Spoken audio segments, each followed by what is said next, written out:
Hello दोस्तों, नमस्कार। मैं अपने चैनल शैक्षिक जगत राजस्थान में आपका हार्दिक स्वागत करता हूं। आज हम संसद के द्वारा सांसदों का 30% वेतन में कटौती की गई है, इस पर विस्तार से चर्चा करेंगे। संसद ने एक विधेयक पारित करके सांसदों के 30% वेतन में कटौती की गई है। ये वेतन में कटौती 1 वर्ष तक होती रहेगी तथा क्षेत्रीय जो भी विकास निधि का जो फंड होता है उसको भी रोका गया है। क्षेत्रीय विकास निधि सांसदों को 2 वर्ष तक नहीं दी जाएगी। तो आइए हम इस विधेयक की विस्तार से चर्चा करते हैं। सांसदों के वेतन में 30% की कटौती, लोकसभा में बिल को मंजूरी। संसद सदस्यों के वेतन भत्ते और पेंशन बिल 2020 के द्वारा एक अध्यादेश को बदल दिया गया है, जो पहले कोरोना वायरस महामारी से लड़ने के लिए संसाधनों को इकट्ठा करने के उपायों के एक हिस्से के तौर पर लाया गया था। अर्थात कोविड-19 के कारण यह विधेयक पहले लाया गया था कि सांसदों के वेतन में कटौती की जाए। लोकसभा ने 15 सितंबर 2020 को एक विधेयक पारित किया है, जिसके माध्यम से 1 अप्रैल 2020 से शुरू होने वाले 1 वर्ष के लिए संसद के सदस्यों के लिए देय वेतन में 30% तक कटौती की गई है। अर्थात सांसदों के वेतन में 30% तक की कटौती की गई है। संसद सदस्यों के वेतन भत्ते और पेंशन बिल 2020 के द्वारा एक अध्यादेश को बदल दिया गया है, जो पहले कोरोना वायरस महामारी से लड़ने के लिए संसाधनों को इकट्ठा करने के उपायों के एक हिस्से के तौर पर लाया गया था। अर्थात देश में संसाधनों को इकट्ठा करने के लिए सांसदों के वेतन में कटौती की गई थी। इस विधेयक को 14 सितंबर 2020 को लोकसभा में पेश किया गया था। भारत सरकार ने इस महामारी के मद्देनजर वर्ष 2020-21 और वर्ष 2021-22 के संसद सदस्यों के स्थानीय क्षेत्र विकास योजना कोष के अस्थायी निलंबन के लिए भी अपना अनुमोदन दिया था। अर्थात सरकार ने 2 वर्ष के लिए सांसदों को 2 क्षेत्रीय विकास निधि दी जाती है, क्षेत्रीय विकास करने के लिए, उसको भी रोका गया है।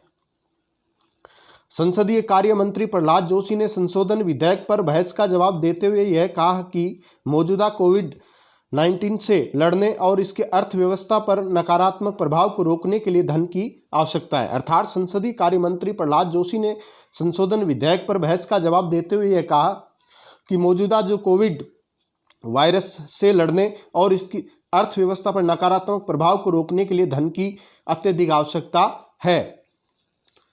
उन्होंने यह भी कहा कि लॉकडाउन के कारण समाज का हर वर्ग प्रभावित हुआ है और ऐसे में सरकार को इस संकट से निपटने के लिए अनेक महत्वपूर्ण लेने होंगे। अर्थात जो कोरोना वायरस के कारण जो संकट, आर्थिक संकट देश के सामने आया है, इससे लड़ने के लिए अनेक महत्वपूर्ण निर्णय लेने होंगे। विपक्षी सदस्यों ने इस योजना को बहाल करने की मांग रखी थी।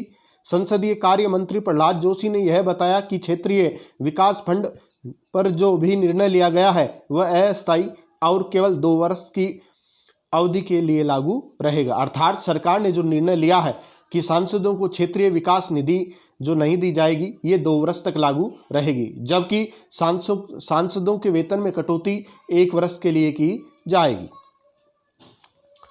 केंद्र सरकार द्वारा 2020-21 और वर्ष 2021-22 के लिए क्षेत्रीय विकास फंड को निलंबित करने का निर्णय लिया गया था, लेकिन विपक्षी दल के सदस्यों ने इस योजना को लागू रखने की मांग की थी। यह योजना 2 वर्ष के लिए लागू रहेगी। इस सरकारी योजना के तहत दोनों सदनों के सदस्य हर साल 5 करोड़ खर्च से जुड़े विकास कार्यक्रम की सिफारिश कर सकते हैं। अर्थात सांसद हैं अपने क्षेत्र से संबंधित 2 वर्ष में 5 करोड़ के विकास कार्य कराने की सिफारिश सरकार से कर सकते हैं। लोकसभा में कांग्रेस और अन्य विपक्षी दलों ने यह मांग रखी थी कि इस फंड को बहाल किया जाए, क्योंकि उन्होंने सांसदों के वेतन में कटौती के सरकार के फैसले का समर्थन किया। अर्थात विपक्षी दलों के सदस्यों ने यह मांग रखी कि क्षेत्रीय विकास निधि फंड जो है वो जारी रखा जाए, क्योंकि विपक्षी दलों के सदस्यों ने सांसदों के वेतन में कटौती के प्रस्ताव का समर्थन, सरकार के समर्थन किया था। अर्थात संसद सदस्यों के वेतन में कटौती जो प्रस्ताव था उस पर विपक्षी दलों के सदस्यों ने भी सरकार के इस विधेयक का समर्थन किया था। विपक्षी दलों का यह दृष्टिकोण था कि इस निधि को फिर से बहाल किया जाना चाहिए, क्योंकि इसका उपयोग सदस्यों द्वारा अपने संबंधित निर्वाचन क्षेत्रों में विकास कार्यों के लिए किया जा रहा है। इस धन का 93% सदस्यों द्वारा उपयोग किया गया, अर्थात जो क्षेत्रीय विकास निधि फंड जो दिया जाता है हर सांसद को, उनमें से अधिकांश सदस्यों ने 93% तक बजट को खर्च किया है और उनमें से अधिकांश ग्रामीणों के लिए कल्याणकारी गतिविधियों के संचालन के किया गया। अर्थात जो भी क्षेत्रीय विकास निधि जो दी जाती है वो ग्रामीण क्षेत्र या ग्रामीण लोगों के लिए कल्याणकारी गतिविधियों के संचालन में इनका उपयोग किया जाता है। इस प्रकार सांसदों के वेतन में 30% तक की कटौती की गई है।